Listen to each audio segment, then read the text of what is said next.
I can't for the life of me figure out what Clarence Campbell was doing this week. He came out this week. He put out the idea that the Boston Bruins might not be able to afford signing both Phil Esposito and Bobby Orr to new contracts. The Bruins, without one of those two guys, simply won't be the Bruins. But Campbell cites rising costs around the league, thanks, of course, to the National Hockey League Players Association, and he says it's due to the small seating capacity of the Bruins' home rink, venerable Boston Garden.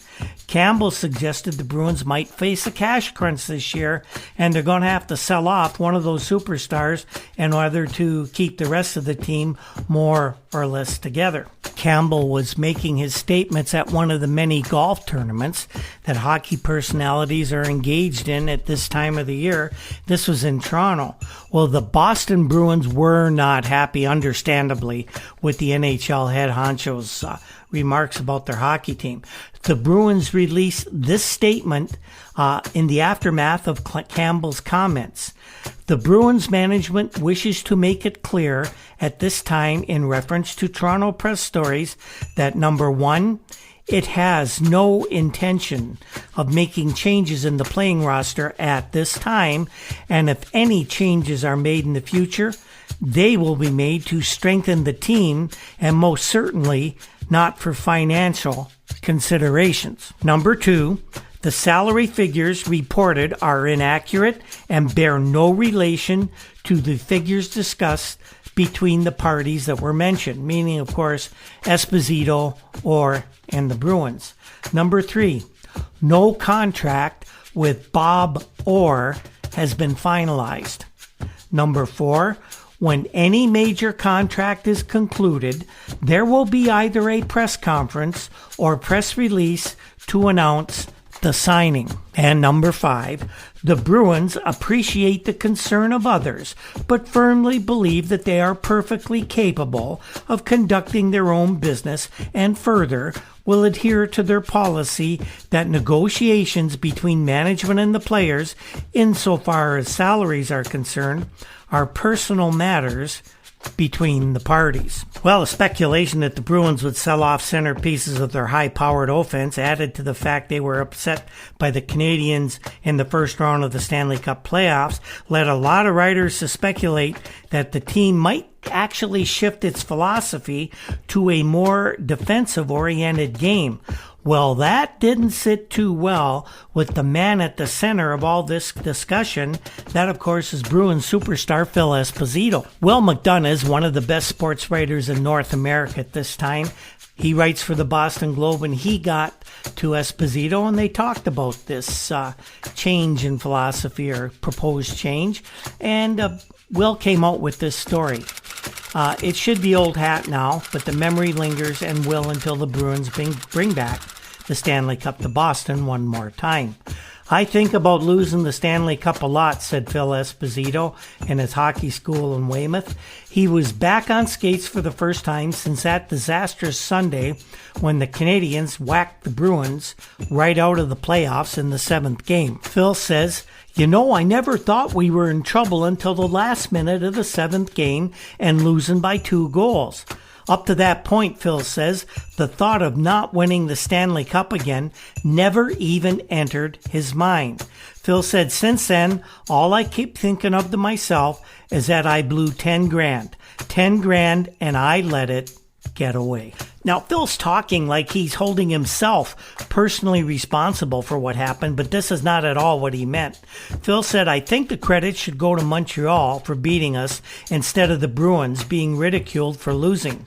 Give them credit. They did a hell of a job." Or rather, give Ken Dryden all the credit, because he was the difference. The rest of the Montreal team played the same way they did all year. Dryden, though, was just fantastic. Esposito went on to point out that the Bruins outshot the Canadiens in every game except one, and yet the Habs still managed to beat them.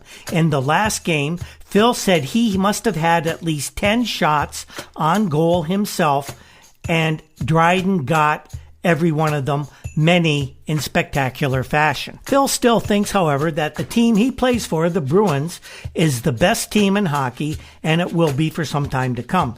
This is why he was surprised to see the stories out of the winter meetings in Montreal, and that actually should be summer meetings. I don't know how that got in there, but that's what Will McDonough wrote. The summer meetings, the stories came out that the Bruins planned to change their style of play. Phil says, listen, I'll do anything that Tommy Johnson and Milt Schmidt want me to. They're the management of this team, and I'll play the games their way. But Phil didn't finish there. He says, speaking as an individual, he thinks it would be a serious mistake to change the Bruins' style of play. To his mind, their team last year was the best team ever to play in the NHL. And he says, we got that way because of our style of play. Esposito says that in the playoffs, the Bruins did alter that style of play, that hell-bent for leather offensive style, and that's why they lost. He says, maybe we should have kept going all out offensively like we did during the season. Heck, we only lost 14 games all year. Esposito says that people talk about the Bruins' bad defense. Well, he points out that the Bruins finished third in the league behind New York and Chicago in goals against. How bad could that defense be if they can manage to do that? They're better than 11 other NHL teams, isn't it? Phil then sums up his reasons for the way he feels, saying, you take the number of goals scored for, combine it with our good defensive figures, and Phil says, I don't see any reason to change our style. Phil, though, does think that there will be changes with the Bruins. Phil said he was happy that the Bruins didn't make any big changes at the summer meetings, but he said, I still got a hunch, though, that the Bruins are going to make a couple of trades before the summer's over. We got too much talent around that isn't playing. We've got to do something with it. Now, Phil says that that's just a guess on his part, but a couple of trades before next season certainly would not be any surprise to Phil Esposito. As of this week, Phil still hadn't signed his 1971-72 contract, but he said that he didn't think he would have any problems coming to an agreement with the Bruins. He said that the team and him were still far apart on money, but he honestly felt that there won't be any problems because the Bruins have always been fair with him in the past, and he thinks they'll continue to be fair with him now. Asked about what kind of contract he's looking for from the Bruins, Phil would only say, I'd like a long-term deal because I think it would be better for both sides. But if they don't give me what I want, I'll just sign for a year, even though it'll be hard to bargain that way. Phil's point is that he's coming off a 76-goal year that isn't likely to be duplicated by anyone for a long time to come. Phil says, I was just in the perfect situation to score all those goals. I don't think I would have scored 70 goals playing for the Pittsburgh Penguins, and he's right there. Phil said the key to the Boston attack is the way the defenseman can carry the puck. He says the Bruins have more attacking men than any team has ever had, and that's why they have such a great offense.